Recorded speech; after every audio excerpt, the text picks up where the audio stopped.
वक्त गवाए। Welcome to Pushkar educational institute. तंतु से वस्त्र।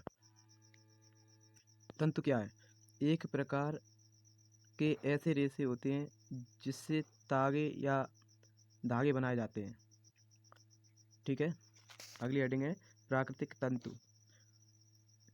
जो तंतु पादपों या जंतुओं से प्राप्त होते हैं उन्हें प्राकृतिक तंतु कहते हैं। जो पौधों से और जंतुओं से प्राप्त होते हैं उन्हें प्राकृतिक तंतु कहते हैं। पादपों से प्राप्त तंतु कपास, रुई, जूट, पटसन आदि। पादप यानी पौधे, पादप यानी पौधे। जंतुओं से प्राप्त तंतु ऊन तथा रेशम। ऊन भेड़ से, बकरी से, याक से, खरगोश आदि से प्राप्त होती है। रेशमी तंतु रेशम कीट कोकून से खींचा जाता है। ठीक है। संश्लिष्ट तंतु रासायनिक पदार्थों द्वारा बनाए गए तंतु को संश्लिष्ट तंतु कहते हैं। जैसे पॉलिएस्टर, नायलॉन और क्रिकलिक संश्लिष्ट जंतुओं के उदाहरण हैं। ठीक है। पादप तंतु जो तंतु पादपों से प्राप्त हों, पौधों से प्राप्त हों। रुई एक प्राकृतिक तंतु जो पौधों से प्राप्त होता है।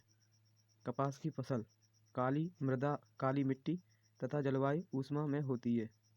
ठीक है। इसी के अगला है कपास। पादप के फल कपास के गोलक के पूर्ण परिपक्व होने के बाद कपास बालों से कपास हस्त चयन द्वारा प्राप्त किया जाता है। कपास ओंटना किसे कहते हैं? कपास के बीजों को कंकतन द्वारा पृथक किया जाता है, अलग किया जाता है। इस क्रिया को कपास ओंटना कहते हैं। यानी कपास बीज रूपी एक तरह का आम की तरह का बेर, बड़ा बेर देखा है उसकी तरह का होता है। तो जब ये पक जाता है तो ये खुल जाता है, इसका मुंह खुल जाता है, तो इसमें अंदर रुई निकलती है और बीज निकलती है। तो बीजों को रुई से अलग करना कपास का ओंटना कहलाता है। आजकल कपास ओंटने के लिए मशीनों का प्रयोग भी किया जाता है।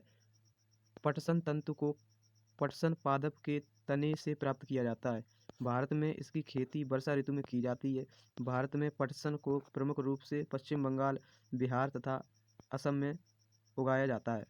तो भारत में पटसन को प्रमुख रूप से पश्चिम बंगाल, बिहार तथा असम में उगाया जाता है।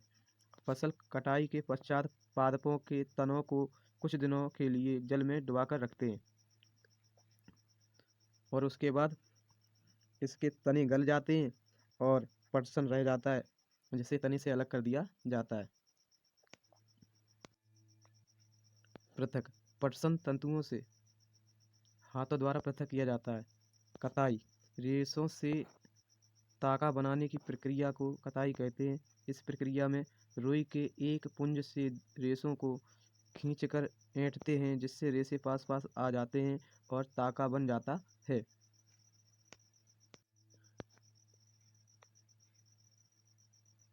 तकली कताई के लिए एक सरल युक्ति हस्त तकुआ का प्रयोग किया जाता है, तकली कहते हैं, जिसे तकली कहते हैं। चरखा हाथ से प्रचलित कताई में उपयोग होने वाली एक अन्य युक्ति चरखा है।